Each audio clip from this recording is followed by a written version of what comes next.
How were rhotics pronounced in medieval Iberia? Rhotics are just a fancy way of referring to the sounds usually represented by the letter R in writing, and in modern Spanish, they're pretty simple. That either the voiced alveolar tap, represented by this symbol in IPA and present in a word like perro, or the voiced alveolar trill, represented like this in IPA and present in a word like perro. Now, in Spanish, as you can see in those two examples, the voiced alveolar tap and trill exist in phonemic distinction. That is to say that there's actually a difference in meaning when we use one or the other. It's the same case in the difference between caro and carro.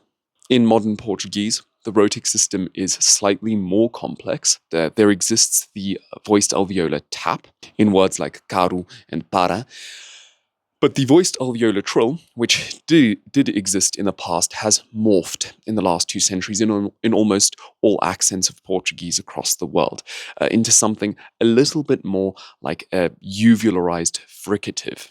This is why in Portugal, this word, meaning puppy, might be pronounced something like cachorro.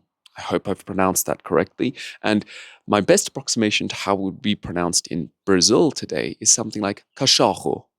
Now, I don't speak Portuguese particularly fluently, so let me know in the comments below if you have any corrections there. That is a brief overview of modern rhotics in Spanish and Portuguese. Now, I understand that there are other languages spoken on the Iberian Peninsula, but for simplicity's sake, I'm looking at these 2 languages because I want to compare them today to how they were pronounced back in the Middle Ages, because the modern pronunciation of Spanish and Portuguese rhotics is just the final step in a long, fascinating history that goes all the way back, not simply to Classical Latin, but Classical Latin's predecessor, Old Latin.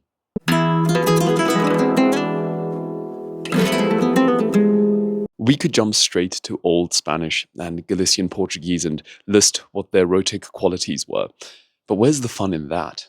In fact, the story is a lot more interesting and a lot more instructive and useful if we start with Latin, because the classic textbook definition of Latin rhotic qualities is that there was just one, the voiced alveolar trill. Yes, even when an R appeared as a single grapheme, as a single letter, it was pronounced r. So we wouldn't have extramuros, but extramuros. And the way that Latin grammarians referred to this letter actually seems to substantiate this definition. For them, it was the litera canina because it seemed to growl like a dog in pronunciation. But what we will see in a moment is that that evidence isn't as straightforward as it actually looks. But before we get there, let's quickly look at Latin spelling, because while there was only one rhotic quality, Latin R's came in a single form and in geminate form. And it seems as though the distinction here is actually a distinction not between articulation, but more length. Single R in Latin represented a r, as we saw in extramuros, but the double R would be slightly longer. So, for example, with words that represent this geminate R, like terra, we would hold that geminate consonant, terra. The same with ferrum, curro, etc., etc. A lot of these geminate R's exist in inherited Latin forms, but a number of them also exist as the consequence of contractions. So a lot of the time when we would see a Latin verb merge with a Latin preposition, that generated a geminate. For example, the preposition ad with the verb rapio generates arripio. Ad and rogo becomes arrogo. Con and rumpo, corrumpo, etc., etc. And this mattered in Latin because we've spoken a lot about how Latin had phonemic vowel length distinction. It also seems to have had phonemic consonant length distinction. So, in summary, Latin has one rhotic quality, the voiced alveolar trill, and that comes in single and geminate form, in short and long form.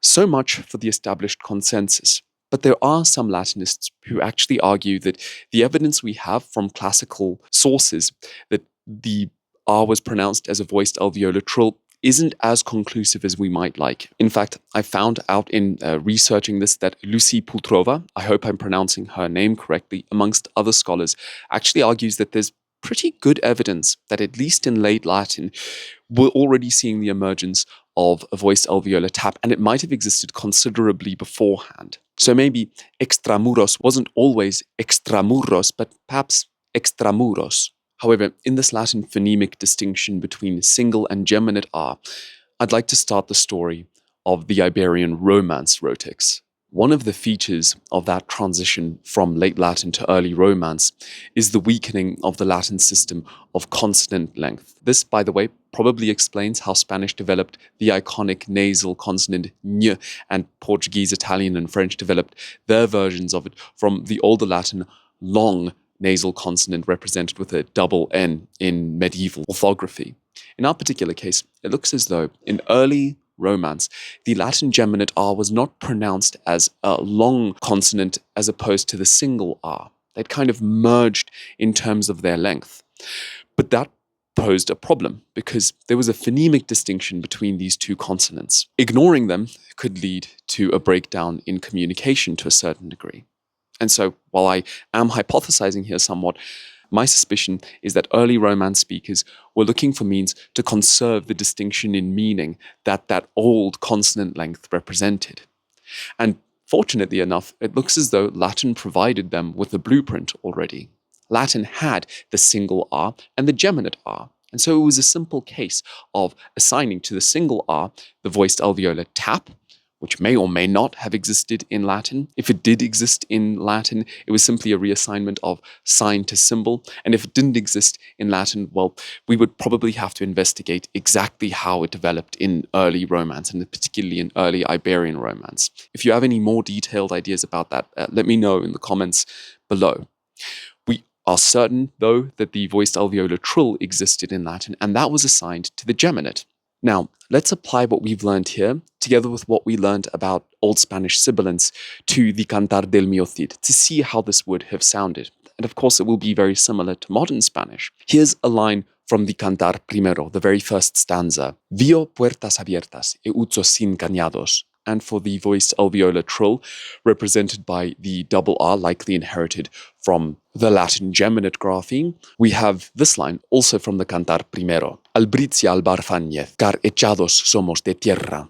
Old Spanish, as we can see, had basically identical rhotic qualities to modern Spanish. But it's important to understand that in terms of orthography and pronunciation, this had a solid Latin base to it.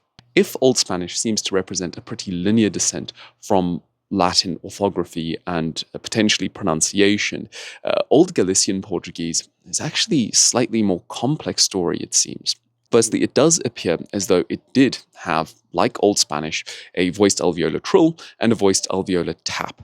But what's particularly interesting is that some scholars argue that that geminate form, the double R, was actually pronounced as a long consonant, especially by the troubadours and poets of the Galician court. If that's the case, Galician-Portuguese might have preserved something more of the Old Latin consonant length contrast than Old Spanish did. This would be a fascinating area to explore in more depth. For now, though, I'm going to go with the same system I used for Old Spanish, and I will also use the Cantigas de Santa Maria to try and practice what we've looked at in today's video, combining it with, of course, what we learned in our video about the medieval Galician sibilants. The very first stanza of the first cantiga provides us with the text that we will use. Des hoje mais quero eu trobar pelo Senhor honrada. In summary, it seems as though Old Spanish and Galician-Portuguese had a voiceless alveolar tap as one rhotic sound represented by a single R in most contexts, and a voiced alveolar trill represented by a double R in most contexts. Of course, there are some distinctions. It's quite likely that Old Spanish would have followed what modern Spanish does, where if this R is found in word final and word initial position, it is in fact a trill, even if it's a single R. But one of the difficulties there, of course, is that even in modern Spanish, it's not uniformly pronounced that way in all Spanish accents. So I've simplified things a little bit here to emphasize this interesting continuity between this almost casual orthographic decision made by Latin writers to distinguish between simple consonant length and how that actually was adopted by Romance speakers in order to represent a genuine difference in articulation between r and r. Now, I hope you found that interesting. There's a lot more that we could say about this. Something that fascinates me is how, over the past 200 years, the Portuguese pronunciation of that voiced alveolar trill has changed so dramatically, cross-Atlantically, in fact, it seems. And that's not even looking at the changes of pronunciation of that trill in Africa. That will hopefully be a topic for another day. For now, I want to thank you very much for watching as usual. I hope that you've enjoyed this video, and I will see you in the next one. Até logo, hasta luego.